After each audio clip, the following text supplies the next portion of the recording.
क्षमा breaking Jain news. कुछ लोगों ने जिज्ञासा की, उसकी कुछ समाधान आपको कर देता हूं।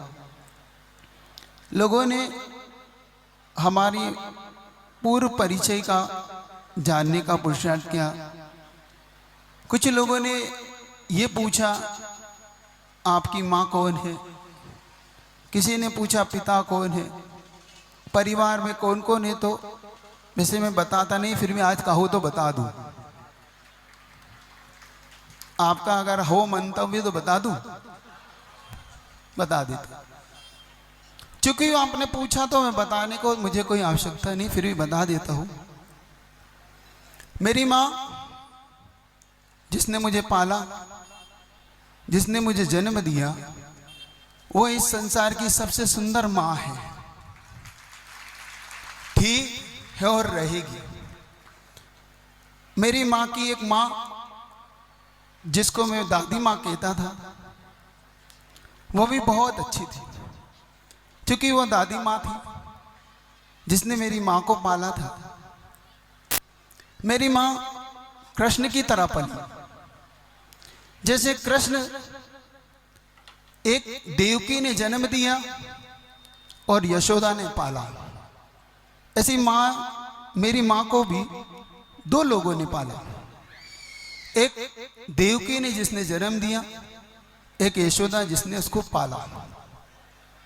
मेरी माँ जहां पे रही वह माँ जाती ही है। तो आपकी भी एक ससुराल होती, एक मायका होता था, उनका भी एक ससुराल, एक मायका था। बहुत कुछ था परंपरा में, उन्हें मुझे बहुत कुछ। फिर मुझे उन्होंने कैसे गर्भ में मैं आया, गर्भ में आके उन्होंने मुझे क्या संस्कार दिए, फिर धीरे धीरे मैं बड़ा हुआ। बता देता हूं, उस माँ का नाम आपको पहले बता दूं तो आपको बड़ा आनंद आएगा। उस माँ का नाम था आचार्य विद्यासागर मुनि महाराज। उस माँ ने मुझे जन्म दिया और वह तारीख थी आज की, यही नेमिनाथ भगवान का जन्म और तप कल्याण, जिस दिन उस माँ ने मुझे जन्म दिया। संयोग से वह दो जगह कैसे पली। माँ श्रीमंती सतलगा में उनका गर्भ आना हुआ और ज्ञान सागर जी माँ ने उन्हें वहां पाला। जन्म श्रीमंती ने दिया और ज्ञान सागर जी माँ, जिनको मैं अपनी दादी माँ कहता हूं, उन्होंने उन्हें पाला। उनका मायका रहा राजस्थान और बुंदेलखंड उनका ससुराल है। बुंदेलखंड में उन्होंने, क्योंकि रहता आदमी कहाँ है, जन्म कहीं भी, पले बड़ा कहीं भी, महिलाएं कहाँ रहती है, ससुराल में। मायके में कभी कभी आना जाना होता है, तो उनका भी एक दो बार आना जाना हुआ। इस प्रकार से उनका यहाँ आना हुआ। संयोग से उनके विवाह की तैयारी भी हुई और जब यहाँ पहुंची, इस धरती पर आई, तब वो अकेली थी। अकेली एक मुनि बन की, जबकि अब जो महिला जाती तो अकेली जाती, ऐसे वो जो अकेली आई, लेकिन यहाँ की धरती ने मेरी माँ को इतने पुत्र दिए, इतने पुत्र दिए कि आज तक इस धरती पर 130 साधु बने। वंश कुल बढ़ता गया। धीरे धीरे जब कुल बढ़ने लगा, सब कुछ होने लगा, तो एक दिन हम भी उनके गर्भ में आए। वो तारीख थी जब हम गर्भ में आए, वो अमरकंटक का दिन था। नवंबर में 2003 में पूज्य गुरुदेव ने कुछ संकेत देके हमें गर्भ में लाया। गर्भ में जब हम पहुंचे तो उन्होंने संकेत जो दिए, उन्होंने संकेत, चूंकि जैसे कभी अर्जुन के पुत्र को, अभिमन्यु को संकेत मिले थे गर्भ में, वैसे कभी हमें भी संकेत मिले। और जब हमारा जन्म हुआ वो तारीख थी 21 अगस्त 2004, तिलवारा घाट जबलपुर, जो आपके सबसे निकट का स्थान है। आपको अच्छा नहीं लगा मेरी माँ के बारे में?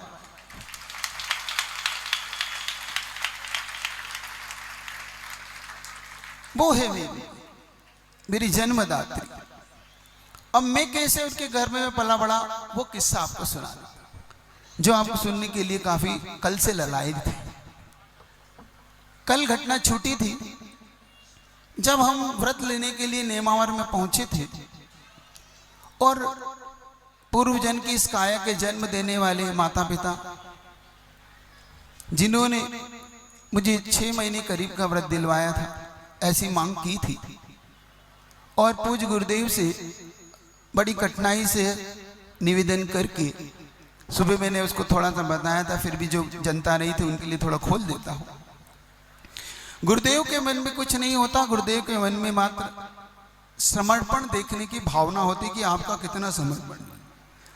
जब हम लोग 3 लोग, हम विराट सागर जी और मुकेश भाई, जब कुछ गुरुदेव के चरणों में पहुंचे, उस समय वो दिन था जून का महीना 1999, नेमावर की वो धरती पर हम लोग पहुंचे थे। नेमावर की धरती पर जब हमने पूज्य गुरुदेव के चरणों में निवेदन किया कि आचार्य भगवान अब तो परिवार वाले भी आ गए, अब कम से कम आपसे व्रत मिले, तब गुरुदेव ने कहा हाँ आज तो संध्या हो रही है, कल देखेंगे। और पूज्य गुरुदेव ने दूसरे दिन जब हम लोग पहुंचे 1:30 बजे करीब, आरचर्या के बाद, सामायिक के बाद, तब पूज्य गुरुदेव ने एक बात पूछी जो एक सहज है, आपको बता देता हूँ, आपके कभी काम आएगी। कभी गुरुदेव के चरणों में जाओ तो किसी प्रकार की मांग मत करना, क्योंकि वो तो छप्पर फाड़ के देने वाले हैं, उनसे क्या मांगना। जब हमने उनसे कहा कि पूज्य गुरुदेव हमें व्रत दीजिए, तो उन्होंने कहा कितना दे दूं। देखो एक छोटी सी परीक्षा उन्होंने हमारे लिए, हमसे पूछा कितना दे दूं, 1 साल का दे दूं। हमने कहा नहीं, जो आपकी इच्छा हो, जैसा आप चाहेंगे हम वैसा करेंगे। हमने बस इतना सा कहा और पूज्य गुरुदेव ने कहा कि एक काम करो, अगर ऐसा ही है तो 2 साल का ले लो। 1 साल की जगह अपने आप डबल हो गया। क्यों? क्योंकि उन्होंने क्या शब्द सुना? एक ही शब्द, जैसा आप चाहे। और जब शिष्य के मुख से ये निकलता है तो किसी भी गुरु के दिल में प्रसन्नता होती है। आगे घटना बढ़ी। पूज्य गुरुदेव के निकट जब हम धीरे धीरे आने लगे तो पूज्य गुरुदेव की एक ऐसी सन्निधि हम लोग को मिली कि अचानक गुरुदेव ने नेमावर से बिहार करके इंदौर का मार्ग पकड़ा। 99 का चतुर्मास पूज्य गुरुदेव ने इंदौर में करने के लिए, और संयोग से वो रास्ता उस नगर के पास से ही गुजरता था जिस नगर में हम रहते थे पूर्व में, जिसका नाम आपने अब सुन ही लिया है। क्या नाम है बता भी दो, याद है कि नहीं? उसी के बस निकट से गुजरता था। हमने गुरुदेव से निवेदन किया कि गुरुदेव अब आप जा ही रहे हैं, इधर से आपका पदार्पण हुआ है तो इस नगर में ही पदार्पण हो। पूज्य गुरुदेव की एक बात कितनी अनोखी है, क्योंकि उस समय गुरुदेव के पास बिल्कुल समय नहीं था। मतलब ऐसा टाइट शेड्यूल था, क्योंकि 13 को निकले थे, आषाढ़ की 13 को निकले थे, 14 को स्थापना हो जाती है, तो 5 दिन जो एक्स्ट्रा मिलता है बस उसका उपयोग कर रहे थे। नहीं, गुरुदेव ने कहा देखो अभी तो नहीं, लेकिन इतना है मैं लौट के जरूर आऊंगा। इतना कह के गुरुदेव बिहार कर गए। इंदौर में पहुंचे। इंदौर में गुरुदेव की चातुर्मास स्थापना हुई। चातुर्मास स्थापना के बाद हमने गुरुदेव से कुछ चीजों पे चर्चा की। गुरुदेव ने कुछ अनोखी चीजें हमें बताई, वो आपको शेयर कर रहा हूं। ये अंदर के रहस्य थे, फिर भी आपको खोल रहा हूं। गुरुदेव से जब चर्चा हुई तो गुरुदेव ने एक बहुत महत्वपूर्ण चीज हमारे दिमाग में डाली।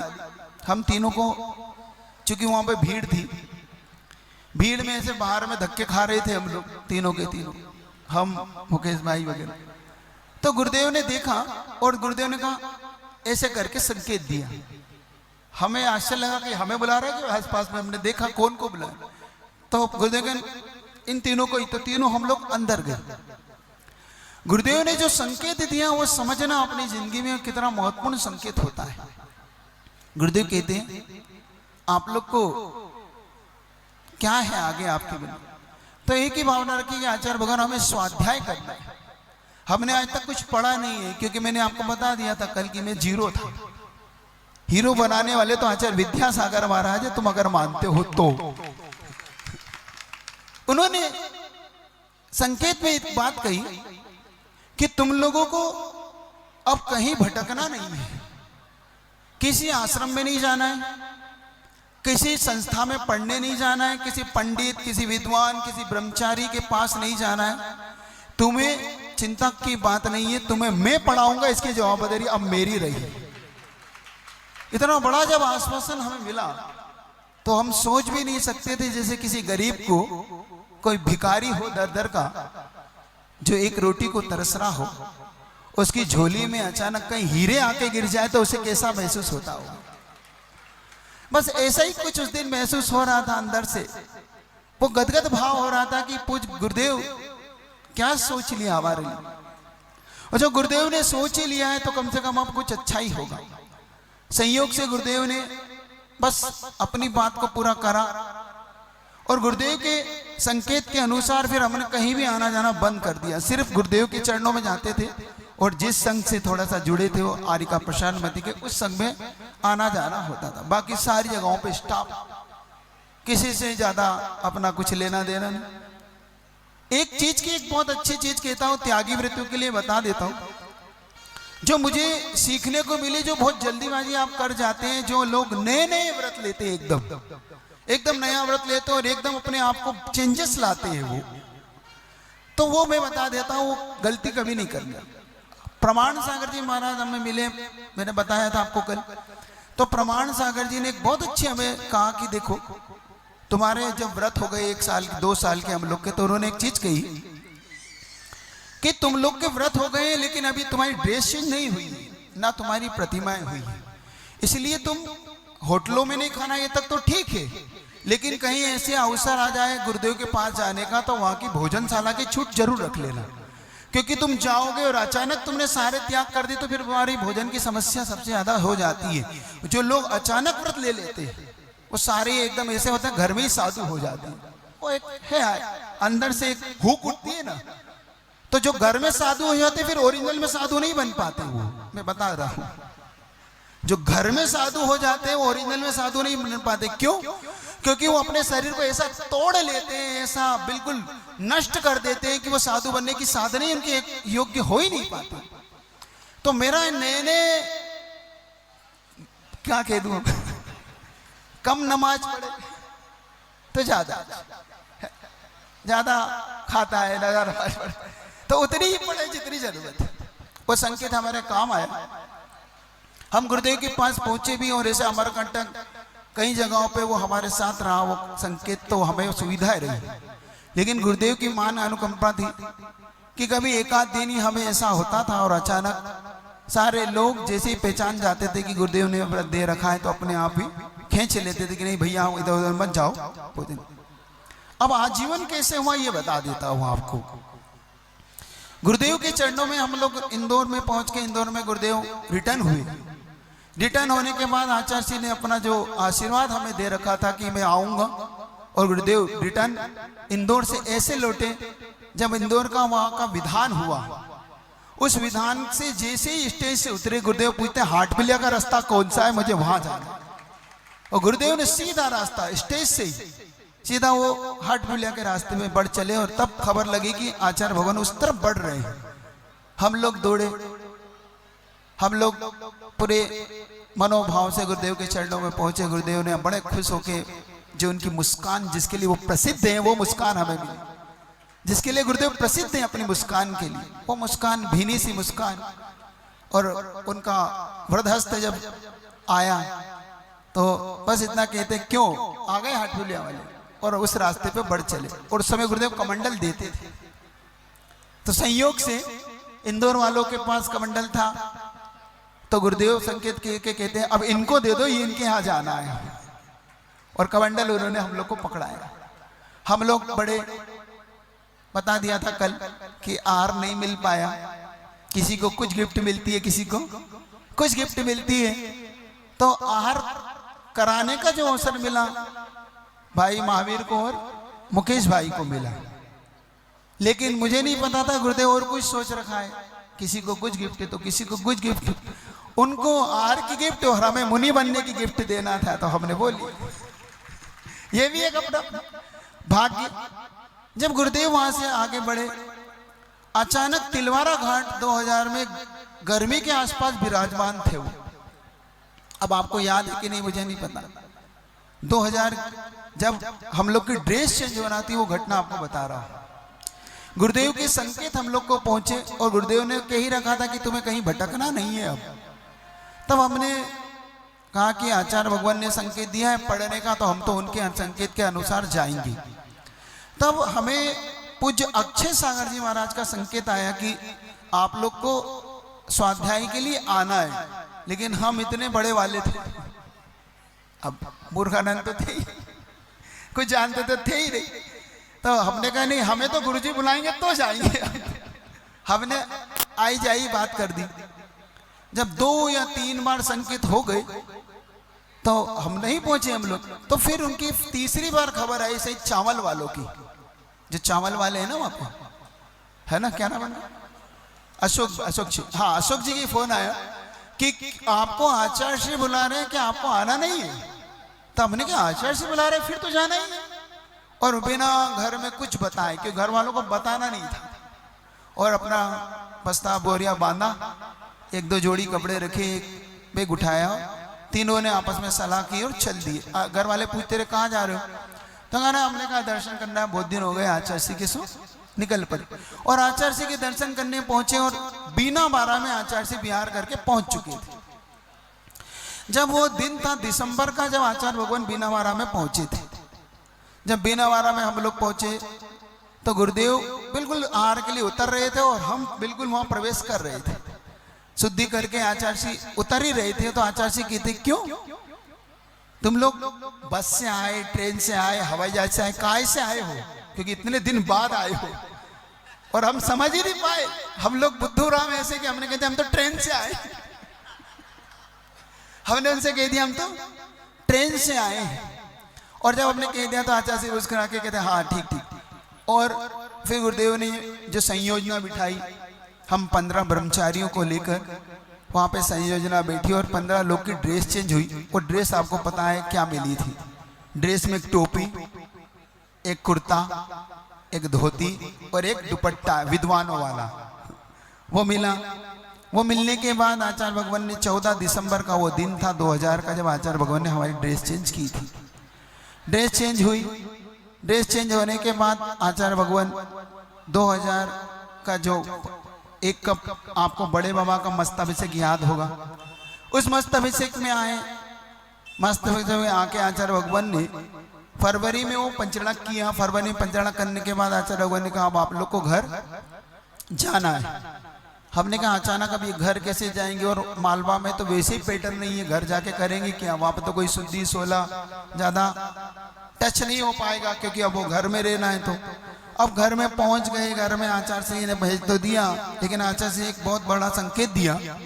जब हमने कहा कि आचार्य श्री घर में कैसे रहना है, तो आचार्य भगवान ने इतना बड़ा संकेत दिया। उन्होंने कहा देखो उधर ज्यादा विकल्प नहीं कराना, जो वो दे तुम्हें तो वो खाना है और शांति से वहां रहना, जब तक मैं संकेत नहीं दूं तब तक वहां रहना। इतना सा संकेत गुरुदेव ने दिया। सोले की ज्यादा चिंता न करना, जो शुद्ध भोजन अपना हो, भक्ष हो, वो ले लेना। और हम लोग घर पहुंचे, घर में थोड़ा अब मालवा में वहां पहुंचे तो हड़कम सा तो मचा ही हुआ था।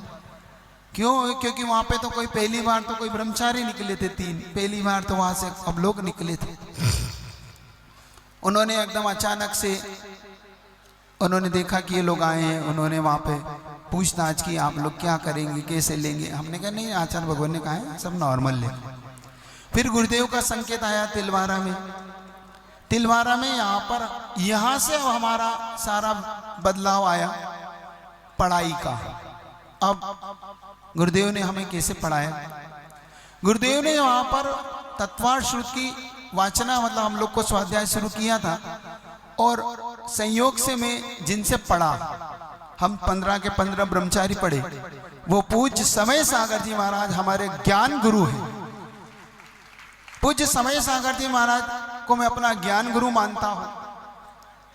वैयावृत्ति का गुण मैंने किसी से सीखा तो पूज्य योग सागर जी महाराज से मैंने वैयावृत्ति का गुण सीखा। उनको वैयावृत्ति करने जाओ तो पहले अपनी वैयावृत्ति हो जाती है। तो ये भी सीखा कि कैसे वात्सल्य भाव और कैसे वैयावृत्ति की जाती है, किस प्रकार से की जाती है। और एक और व्यक्तित्व जिनसे मैंने और कुछ सीखा, राजस्थान की धरती पे अगर हमने बोलना सीखा तो पूज्य सुधा सागर जी महाराज जी से सीखा। वो मेरे इसके गुरु हैं। और भी जो बहुत कुछ दिया उन्होंने, जब उनसे सांगानेर में मिले तो ये एक दाई माँ होती है। गुरुदेव मेरी माँ है तो ये मेरी दाई माँ है।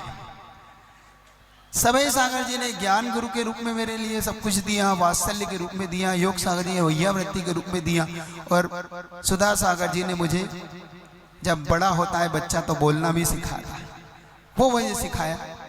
धीरे धीरे चरणों पे खड़ा होने जिन्होंने सिखाया, तो इन लोगों ने मुझे सबसे ज्यादा सिखाया। फिर जब हम लोग धीरे धीरे ड्रेस चेंज होने के बाद घर आना जाने लगे, अचानक जो सूचना मिली वो अब आपको उससे मैं बता देता, वो आपको सुनने लायक है, जो आज दीक्षा का मेन आपका उद्देश्य था। 2004 में आचार्य भगवान का चातुर्मास तिलवारा घाट पे हुआ, और अब अपने नेत्रों को बंद करके उस दृश्य को अपने सामने लाने का पुरुषार्थ करना, अपने अंतरंग में उस दृश्य को लाना, जिस दृश्य की परिकल्पना पूज्य गुरुदेव ने कभी की थी। अपने आप को उस दृश्य से जोड़ना चाहते हो तो अपने आप को, मनोभाव को बहुत शांति भाव से जोड़ो ना उस दृश्य से। आप देखिए घटना, हम लोग पहुंचने के बाद वह 19 अगस्त का दिन, लाइए अपनी छवि पे 19 अगस्त प्रातः काल की बेला, आचार्य भगवान अपने पूजन के बाद आहार के लिए निकलते हैं। आहार होता है संपन्न। आहार संपन्न होने के बाद पूज्य गुरुदेव अचानक 4-5 साधुओं के साथ मीटिंग होती है। समय सागर जी महाराज, पूज्य योग सागर जी महाराज, पूज्य अभय सागर जी महाराज और पूज्य संभव सागर जी महाराज। और पूज्य गुरुदेव जब बैठे और इरियापद भक्ति का समय हो रहा था कि अचानक वहां से हम लोग भी बैठे हुए थे बाहर, और भक्ति का इंतजार हो रहा था कि पूज्य गुरुदेव की एक बड़ी सी मुस्कान खिली और भक्ति शुरू हो गई। हम लोग ये समझ नहीं पा रहे थे कि आज सभी साधु और पूरे पूज्य गुरुदेव क्यों प्रसन्न है। और जैसे ही इरियापद भक्ति होती है तो महाराज का संकेत मिलता है कि हाँ जल्दी से ब्रह्मचारी लोग अंदर आ जाओ। हमने कहा क्या बात हो, तो आचार्य भगवान कहते हैं बोलो नेमिनाथ भगवान की। बस यहीं पे आचार्य भगवान ने कहा सब जाओ और नेमिनाथ भगवान की जयकार करो। और उस समय आचार्य भगवान ने उससे पहले ही हम लोगों को जो जाप दी थी वो आपको बता देता हूं। कभी आपके जीवन में संकट आए, आपके जीवन में कभी कार्य की सिद्धि नहीं हो रही हो तो जाप को करना। वो थी ओम रीम पार्श्वनाथाय नमः। आचार्य भगवान ने एक जाप दी थी कि तुम सब ब्रह्मचारी लोग इसकी जाप किया करो, और 1.25 लाख नमोकार मंत्र की जाप आचार्य भगवान ने सबको दी कि तुम सबको ये 1.25 लाख नमोकार मंत्र की जाप करना। क्योंकि 1-1.5 साल पहले कुछ संकेत दिए थे, हम लोग को मिल नहीं पाए, और समझ फिर भी करते रहते थे। कोई माला 10-20 सब ब्रह्मचारी लोग करते थे। और पूज्य गुरुदेव ने जब वो नमोकार मंत्र की माला देख के हम लोगों को, जब वो नेमिनाथ भगवान के दिन जब मुनि दीक्षा का तय किया, वो था 19 अगस्त के दिन संकेत मिले, और वो दिन था 21 अगस्त को नेमिनाथ भगवान को वो दिन आने वाला था। तब का जैसा अभी महाराज बता रहे थे कि उस समय कोई ज्यादा हाईटेक नहीं था, मोबाइल नहीं थे, साधन सीमित थे। उन साधनों से संकेत किए गए पूज्य गुरुदेव के अनुसार हमने परिवार में संकेत किए। संकेत करने के बाद हम लोग अब तैयारी में थे कि अब कौन का नंबर आता है कौन का नंबर नहीं आता, क्योंकि अब लिस्ट बनना शुरू हुई कि अब किस किस का, हम लोग इंतजार करते रहे अब किसका नंबर आएगा किसका नहीं आएगा, कौन मुनि बन पाएगा, क्योंकि 32 ब्रह्मचारी थे और दीक्षा कोई लिमिट थी नहीं कि 25 होगी 25 होगी 30 होगी, कौन रहेगा। तब गुरुदेव ने कुल मिला के 23 लोगों की लिस्ट निकाली गई। 23 लोगों को मुनि दीक्षा का आशीर्वाद मिला और उसमें संयोग से हमें भी वो आशीर्वाद था और मुनि महाराज को भी आशीर्वाद था। पहली लिस्ट में तो पार्षद बनी गई, पहली लिस्ट में तो अपन बाहर आ गए। और फिर जो जबलपुर वालों ने जो बिनोली निकाली, वो शायद इस जबलपुर की इस धरती पर वो शायद भूतों न भविष्यति थी। जबलपुर वालों ने जो समाज ने, क्योंकि गुरुदेव कभी उस बिनोली का समर्थन नहीं करते, उन्होंने पूछा आचार्य भगवान ये बिनोली कैसे निकालना था। आचार्य के देखो मैं इसका ज्यादा कुछ नहीं बोलता, आप अपने अनुसार देखें। ये गुरुदेव ने संकेत देके फिर ये होली, फिर भी उन्होंने नहीं माना और गुरुदेव के आशीर्वाद लेके उन्होंने फिर भी निकाली। जब 25 ब्रह्मचारी लोग निकले, उस दृश्य को आप कभी देखना, कभी आपको कभी मिल जाए कहीं देखने। वो दिन ऐसा लग रहा था अचानक, मुझे तो उस दिन शायद समझ में नहीं आ रहा था ये हो क्या रहा है। जैसे बॉम्बे ट्रेन होती नहीं, धक्के में चढ़े धक्के में उतरते गए, बस वो स्थिति थी अपनी। कोई कहाँ खींच रहा है, कोई कहाँ खींच रहा है, कोई इधर ले जा रहा है, कोई उधर ले जा रहा है। अपन तो सिर्फ कठपुतली जैसे थे। कहीं कोई कह रहा भैया जी भोजन के लिए, तो भोजन के, अरे भैया जल्दी जल्दी चलो घोड़े पे चलना, तो घोड़े पे बैठो, वही गाड़ी में चलना। तो हनुमान ताल से वो बिनोली निकली थी। हनुमान ताल पहुंचे, हनुमान ताल पे वो बिनोली पूरी निकली, पूरी फुआरा उआरा लाडगंज होते हुए पहुंचे। शाम को गुरुदेव के साथ सामने जब आए तो आचार्य भगवान ने उन 23 मुनि महाराज को, ब्रह्मचारियों को आशीर्वाद दिया, कायोत्सर कराया। और ठीक थोड़ा सा किसी ने कहा कि भाई जो परिवार का थोड़ा सा होता है मोह, और बहनों को भी थोड़ा सा लग रहा था क्योंकि इस समय प्रतिभा मंडल हमारी बहनें सब वहां पर मौजूद थी। तो सबने कहा नहीं, सब भैया लोग को मेहंदी लगना चाहिए। अब ऐसे लाइन से बिठा दिया जैसे तुम्हारे है ना, और सब लगे, कोई हाथ पोत रहा है, कोई पैर पोत रहा है, कोई इतना इतना पोत, जिसको जो समझ में आ रहा है वो करता चला जा रहा है। और जब मेहंदी पूरी हुई, 2 घंटे बीते नहीं, 10 साढ़े 10 बजी और खबर आई कि कैसलोज की तैयारी प्रारंभ है। वो कैसलोज का जो दृश्य था वो अंदर से हिलाने वाला था, क्योंकि वो जो बाल है वो 6-6 महीने के हो चुके थे। 6 महीने की दाढ़ी, 6 महीने की बाल, क्योंकि पूज्य गुरुदेव का मंतव्य था अमरकंटक में देने का, और अमरकंटक में वो दे नहीं पाए। फिर गुरुदेव का मंतव्य था रामटेक में देने का, और रामटेक में भी नहीं हो पाई। फिर गुरुदेव ने तिलवारा घाट में उसको पूरा किया। तो 6 महीने करीब की इतनी बड़ी बड़ी दाढ़ियां हो रही थी, और जब वो दाढ़ियों को उखाड़ रहे थे, ठीक 12 साढ़े 12 बजे, आपको कभी मिल जाए वो वीडियो तो देखना, कैसे चेहरों पर खुशियां छाई हुई है। तुम अपना एक बाल मत उखाड़ के देखना, टेस्ट मत करना, लेकिन जिसके पूरे घुंघरालू बाल हो रहे हो, जिसकी उम्र अभी 25 साल 26 साल 23 साल, क्योंकि सबसे अंतिम साधु की उम्र थी जो बनने वाले थे उसमें 23 साल के थे, और सबसे बड़े थे धीर साधु जी, जो सबसे उम्र के थे, सबसे बुजुर्ग साधुओं में से थे। तो वो जब हम लोग के बाल उखड़ रहे थे, तो जितने थे वहां पर, जितने लोग देख रहे थे, वो आधे तो खिड़की से लौट रहे थे कि भैया हम नहीं देख पाए। कुछ लोग वीडियो बनाने वाले बनाते बनाते कभी हम आगे नहीं बना पाएंगे, और बड़ी मुश्किल से वो दृश्य पूरा हुआ। दृश्य पूरा हुआ, सुबह होते होते अचानक एक खुशखबरी मिली कि अब हम 23 नहीं है, हम 25 ब्रह्मचारी की दीक्षा होना है। वो 2 जो साधु थे, एक विनम्र सागर जी और एक सहज सागर, ये 2 जिनकी बाद में तय हुई थी, क्योंकि आपको 25 का है, मुझे भी 25 का पूरा पता बाद में। फिर उनके बिनोली तो जैसे निकली, वो कुर्सी पे बिठा के फटाफट निकाली गई। और जब उनके बाल का केसलोच हुआ तो 4-5 लोग ने मिलकर केसलोच किया था 1 घंटे के अंदर।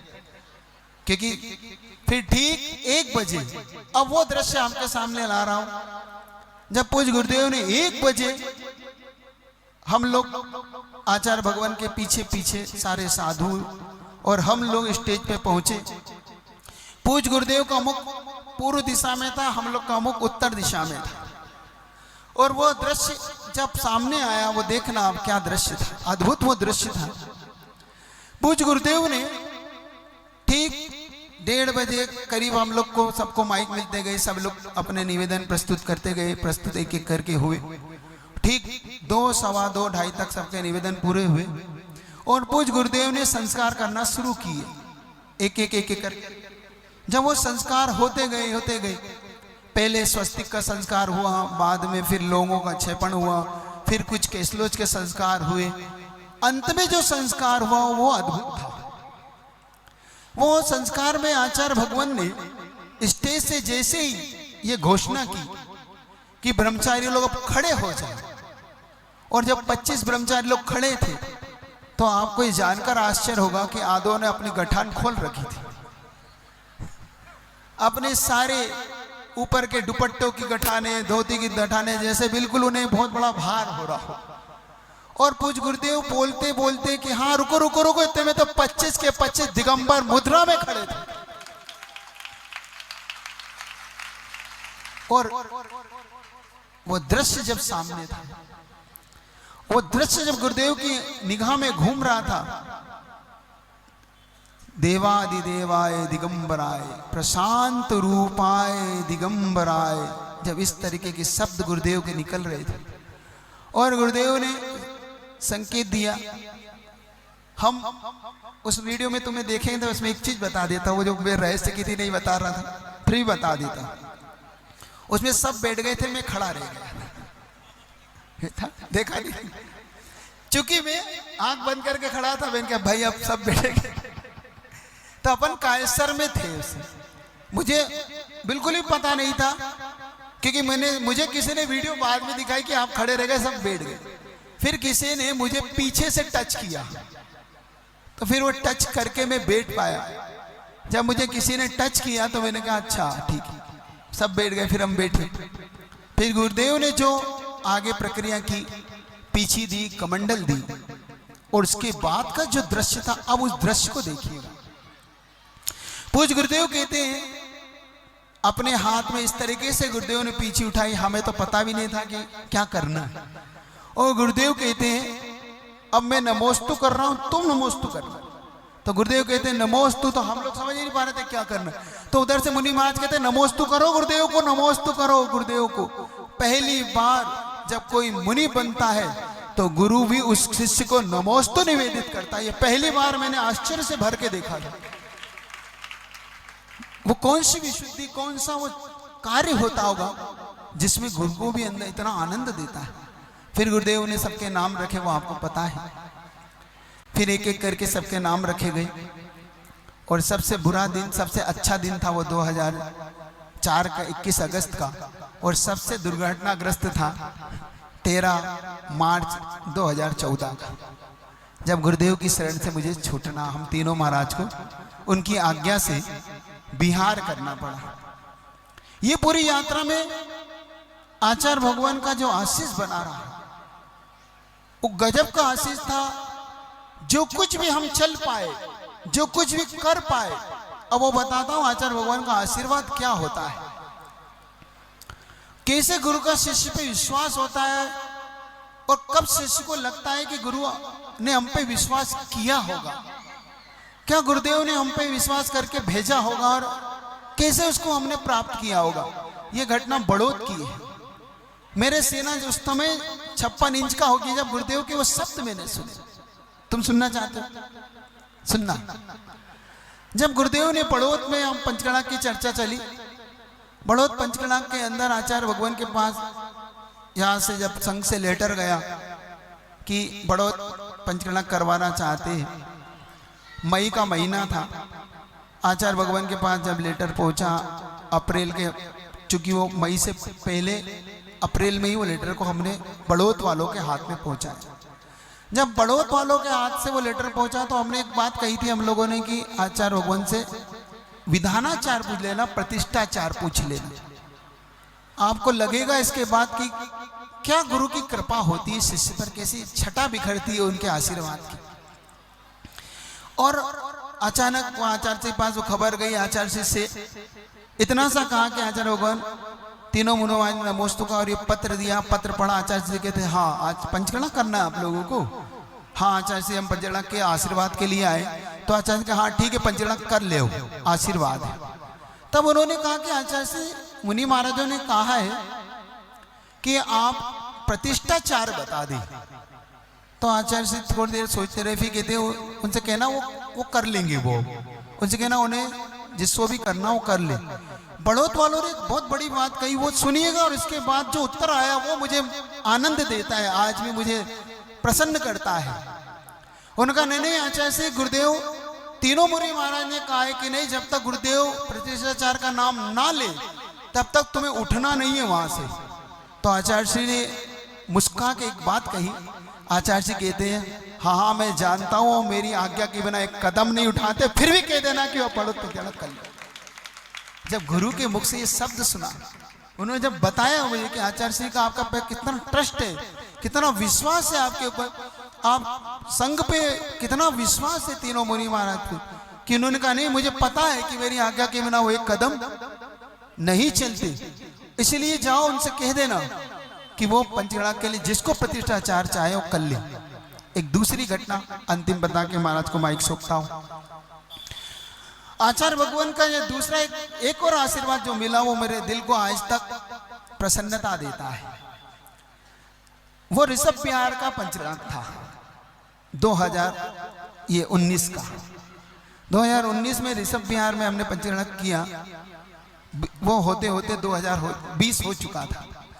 तो वो जब पंचगणना किया 2020 का हमने, तो पंकज जी पारस चैनल वाले, पंकज जी पारस चैनल वालों ने कहा कि हम आचार्य भगवान के चरणों में जा रहे हैं, आप लोग कुछ कहना तो नहीं। हम लोग ऋषभ बिहार में, वो सूरज महल में रहते थे, तो हमने कहा हम तीनों के नमोस्तु कहना और पंचगणना के लिए आशीर्वाद जरूर लेना, क्योंकि हम गुरुदेव के आशीर्वाद के बिना कदम उठाते नहीं, जब तक उनका आशीर्वाद हमें मिलेगा तो ही हमें।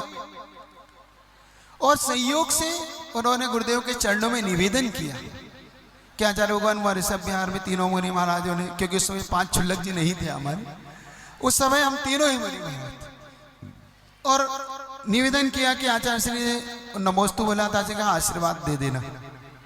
और उनकी जो चर्चा हुई, फिर उन्होंने पंकज जी ने एक बात आचार्य भगवान से कही कि आचार्य से मैं दिल्ली जा रहा हूँ, आशीर्वाद दीजिए। आचार्य ने आशीर्वाद दिया। अब देख रहे हैं यहाँ से क्या होता है गुरु कृपा, कैसे बरसती है गुरु की कृपा। वो जब 2, 5, 10 कदम आगे बढ़ गए तो आचार्य से कहते क्यों पंकज, तो एकदम से वो पलटे। उन्होंने जब आवाज सुनी कि आचार्य से कह रहे हैं पंकज, तो उन्हें पलट के एक बात बताओ जी गुरुदेव, तुमने अपना आशीर्वाद तो ले लिया, उन तीनों का आशीर्वाद लेके नहीं जाओगे?